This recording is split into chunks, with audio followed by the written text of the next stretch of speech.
Hola, ¿cómo están? Bueno, hoy vamos a hablar sobre el sistema límbico.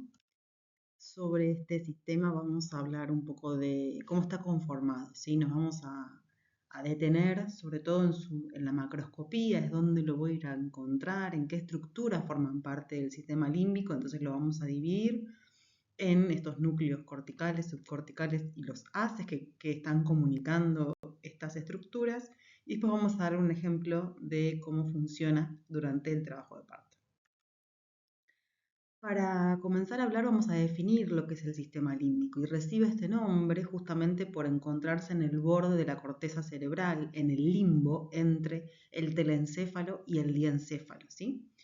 El sistema límbico es un conjunto de estructuras que se encuentran en el encéfalo, que trabajan juntas y que están relacionadas principalmente con las emociones, la memoria y la conducta, ¿sí? Y no es que es un grupo de estructuras que están juntitas una al lado de la otra, sino que son una red, por eso se llama sistema y ya se deja de llamar lóbulo límbico o corteza límbica, sino que hablamos de un sistema, como una red de estructuras formadas por partes de la corteza cerebral, pero también por núcleos que van a estar más profundo y que incluso van a ocupar el tronco del encéfalo para poder llevar a cabo todas estas funciones.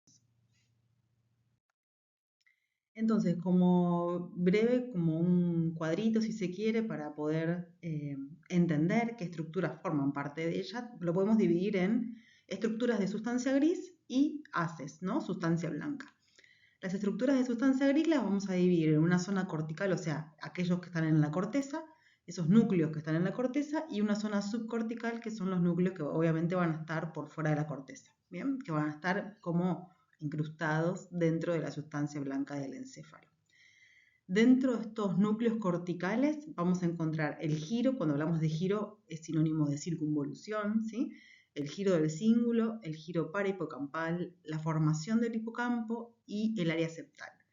Y dentro de los núcleos subcorticales vamos a encontrar a la amígdala, sobre todo como un núcleo principal de este sistema, al hipotálamo también y a los núcleos anteriores y mediales del tálamo, algunos, al núcleo accumbens y a la formación reticular, que me voy a detener en algunos para explicarles qué son, ¿sí?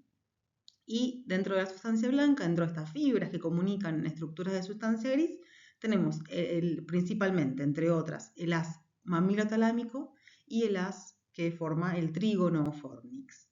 Vamos a hablar de algunas ya lo hemos visto, ¿sí?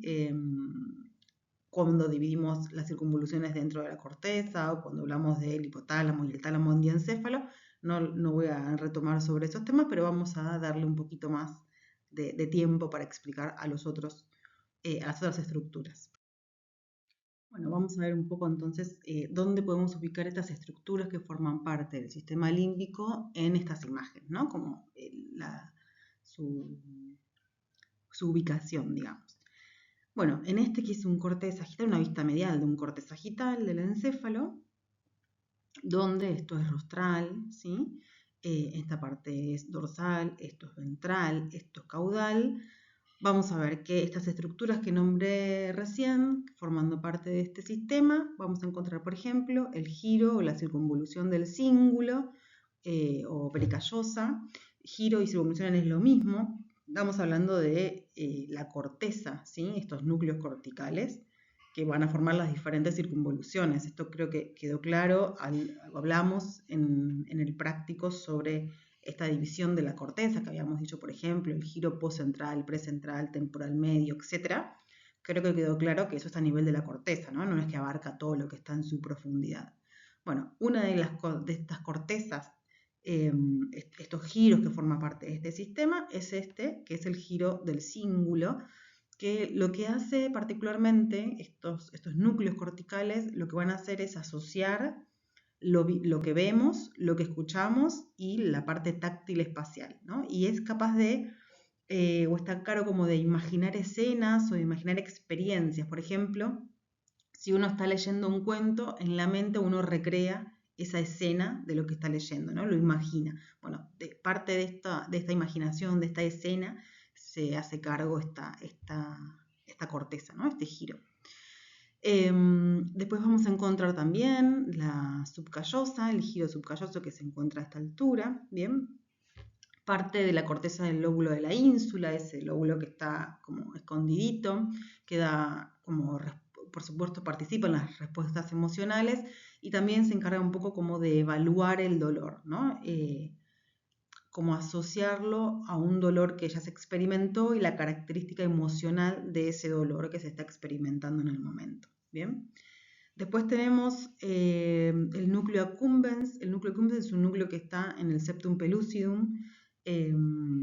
Por eso en algunos libros van a encontrar como que el septo es directamente parte del sistema límbico, lo pueden encontrar como el núcleo, es más o menos lo mismo.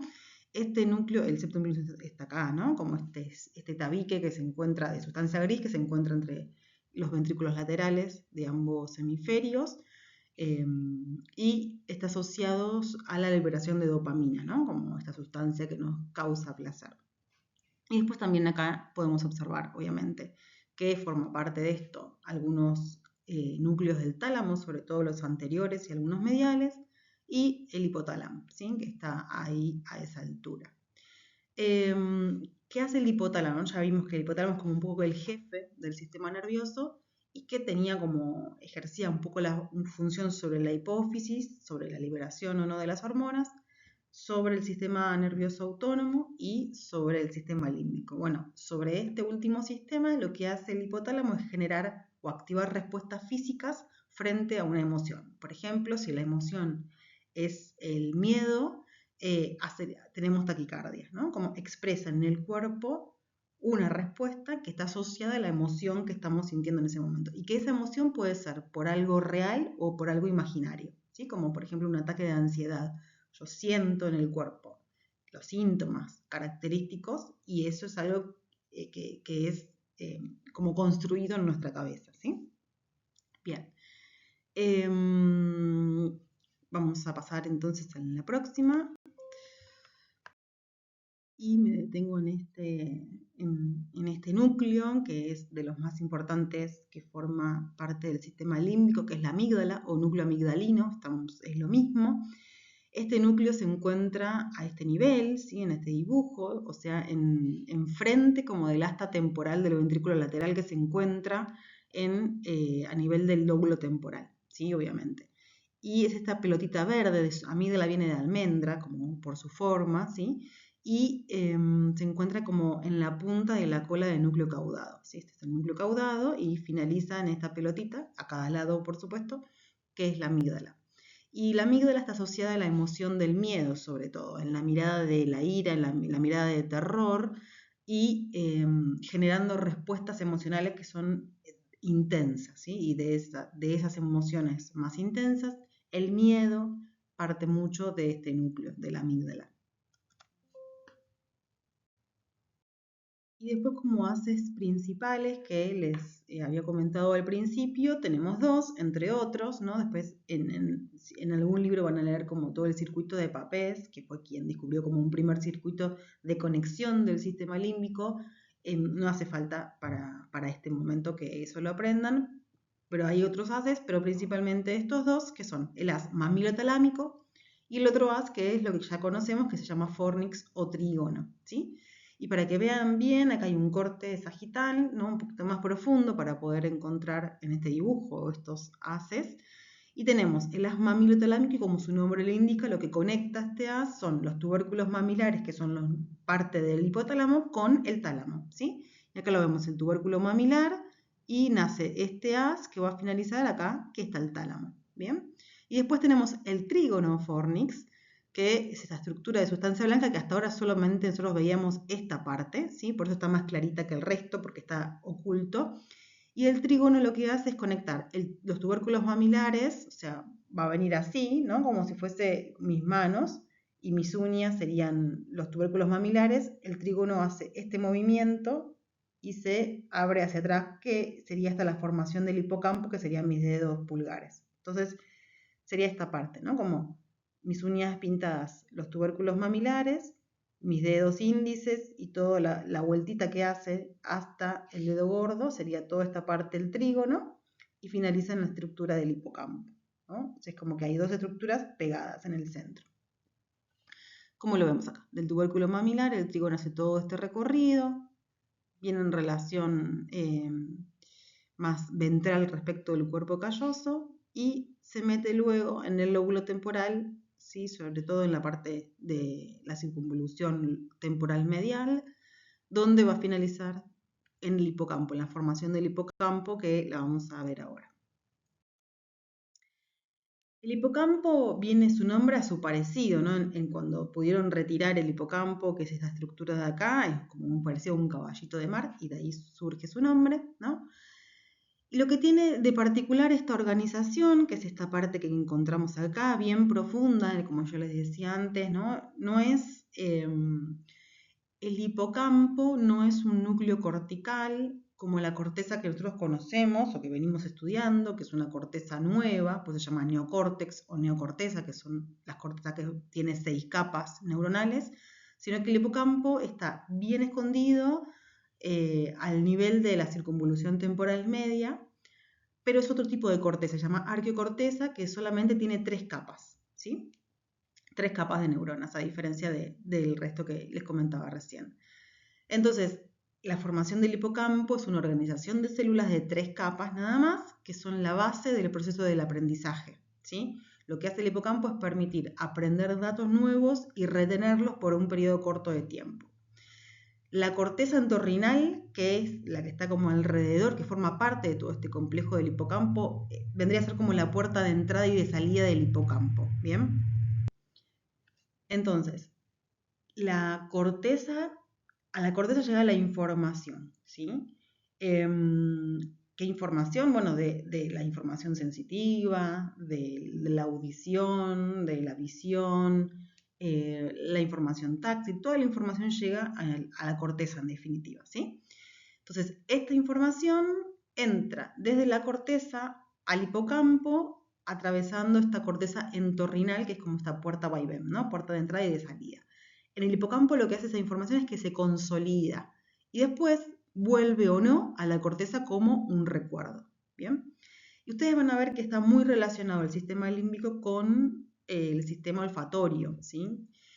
Y de hecho en algunos libros están en el mismo capítulo los dos. ¿Y esto por qué? Porque está muy asociado, después lo vamos a ver más en detalle, pero el sistema olfatorio no pasa por tálamo, ¿sí? Directamente va a la corteza.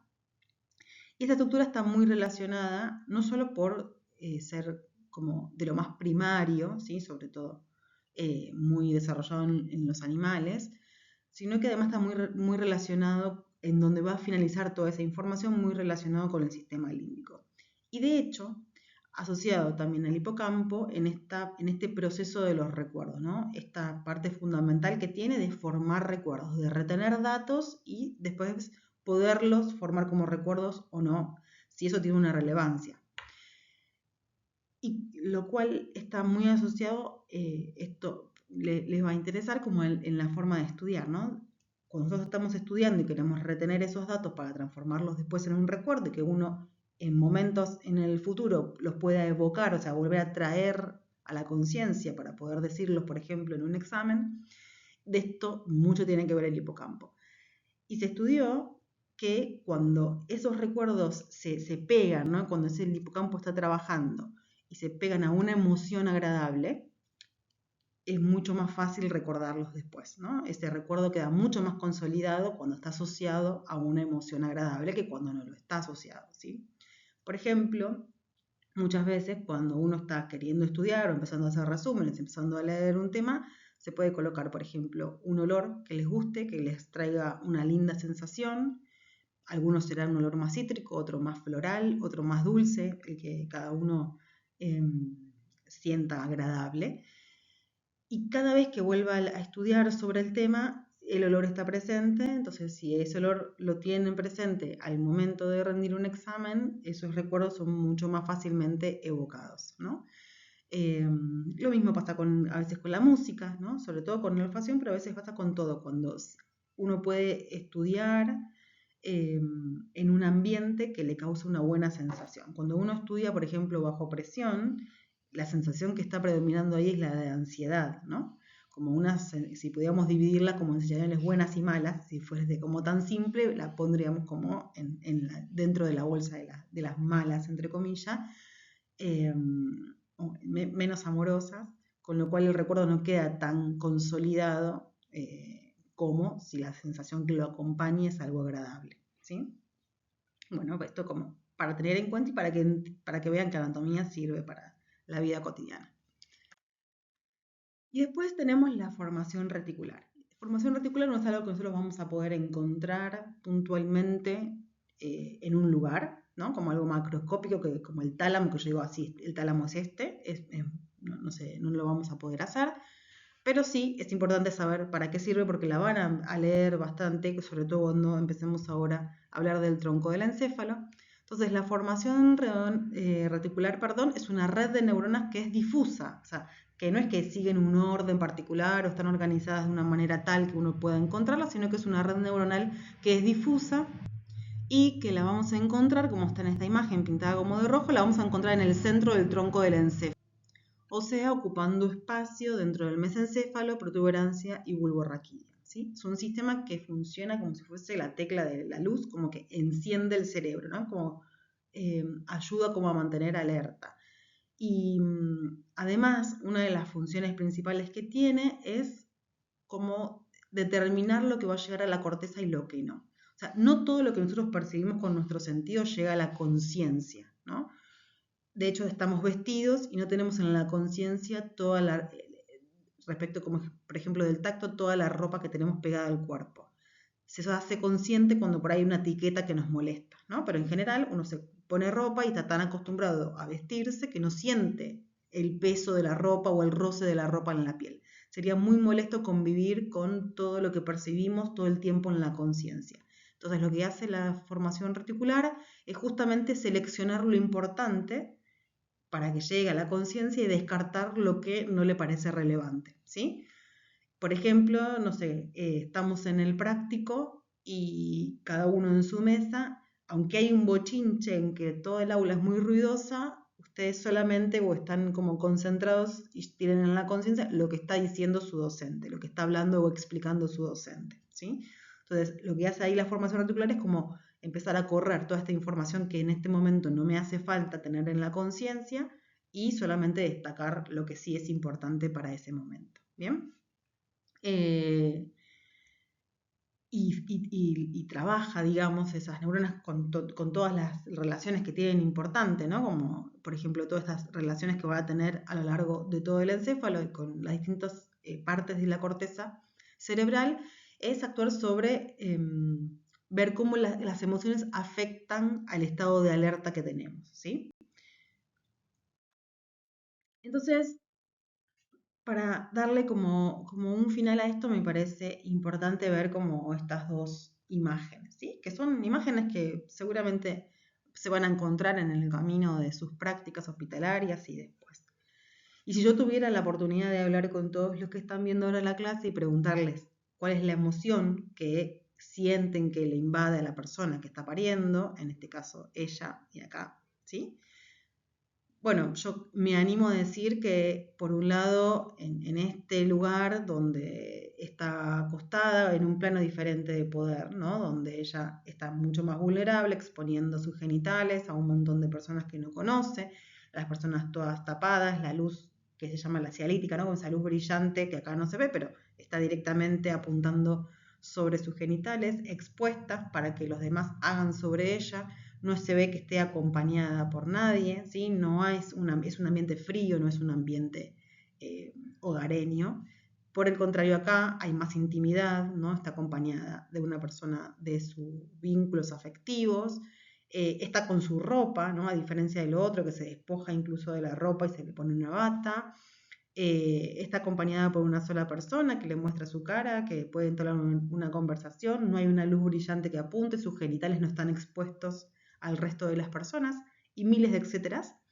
Entonces, si yo tuviera que preguntarle, yo me animo a dar la respuesta por ustedes y diría que la emoción que prima en la primera imagen es la del miedo y la emoción que prima en la segunda imagen es la de confianza, ¿sí?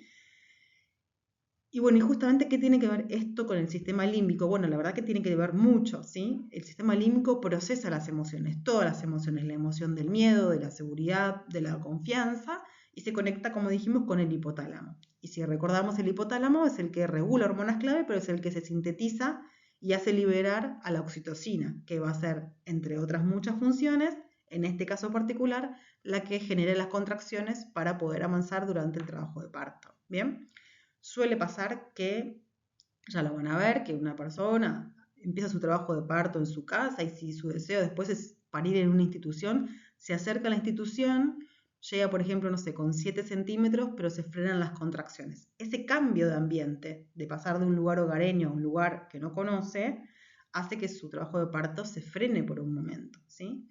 Y uno dice, no tiene contracciones, vamos a ponerle medicación para que las tenga. Bueno, claramente las tuvo, porque está con 7 centímetros, lo que hay que hacer es esperar, ¿no? Y generarle un ambiente que que le favorezca a emociones que tengan que ver más con la confianza que con el miedo, ¿sí? Con lo conocido que con lo desconocido. Bueno, eso tiene mucho que ver. Más claro se ven los animales, ¿no? En los perros, en los gatos, si alguna vez vieron que están pariendo, en general eligen para parir un lugar escondido, donde los humanos no estén cerca, de noche, resguardados, y si sienten peligro pueden frenar su trabajo de parto, ¿sí? Entonces, cuando una persona lo que percibe es miedo, incomodidad, exposición, falta de intimidad, lo que hace es activar el sistema de alerta, o sea, el sistema de estrés, y esto va a generar una inhibición de la oxitocina con un aumento de la adrenalina y el miedo se apodera de esa persona, ¿sí? El resultado de eso va a ser que las contracciones disminuyan o que incluso pueda detenerse por un tiempo y que eso haga que se justifique, entre comillas, porque no se entiende el contexto, que se coloque medicación, o sea, oxitocina sintética para generar contracciones y eso arranca una cascada de intervenciones que cada vez van aumentando más. Y quizás ahí lo que había que hacer era cambiar un poco el escenario y nada más, mucho más simple, más económico. Ahora, cuando la persona siente intimidad, siente respeto, siente calma, siente confianza, el sistema límbico favorece estados de seguridad y con esto va a generar una mayor liberación de oxitocina, con lo cual el resultado va a ser que el trabajo de parto progrese de una manera más fluida. Y acá obviamente que también se pone en juego el dolor. El dolor, estoy el 90 y pico, 100 casi por ciento segura que el dolor acá no se va a expresar de la misma manera que una persona que siente dolor en este otro escenario, ¿sí? El dolor también es algo que es subjetivo, si bien todos tenemos la capacidad de sentir dolor, ese dolor va a cambiar no solamente en el umbral de mayor o menor intensidad, sino que además el dolor está embebido en características personales, en cómo esa persona vive sus dolores, cuántos dolores tuvo, asociados a qué, si tuvo otra experiencia previa, entonces ese dolor va a estar pegado a la emoción de esa experiencia previa y así un abanico gigante de cosas y circunstancias que a veces solamente en lugar de colocar medicación y empezar a dar órdenes, lo que debemos que hacer es callarnos, hablar bajito, bajar la luz, eh, dejarla con una persona de confianza que se pueda mover libremente, etcétera, etcétera, que ya lo van a ver en el resto de la carrera, pero sepan que todo lo que van a ver va a tener una base anatómica, así que hay que estudiar anatomía. Para cerrar entonces después de esto, como conclusión, ¿no? Saber que el sistema límbico es una red de estructuras que conecta lo que pensamos, lo que sentimos y lo que recordamos, y que permite que las experiencias, todas las experiencias malas, buenas, entre comillas, tengan un significado emocional y que algunas se puedan transformar en recuerdos duraderos. Muchas gracias. Les dejo como siempre las referencias. Si tienen alguna duda o quieren profundizar sobre algún tema, no duden en consultarnos. Que estén bien. Nos vemos en la próxima.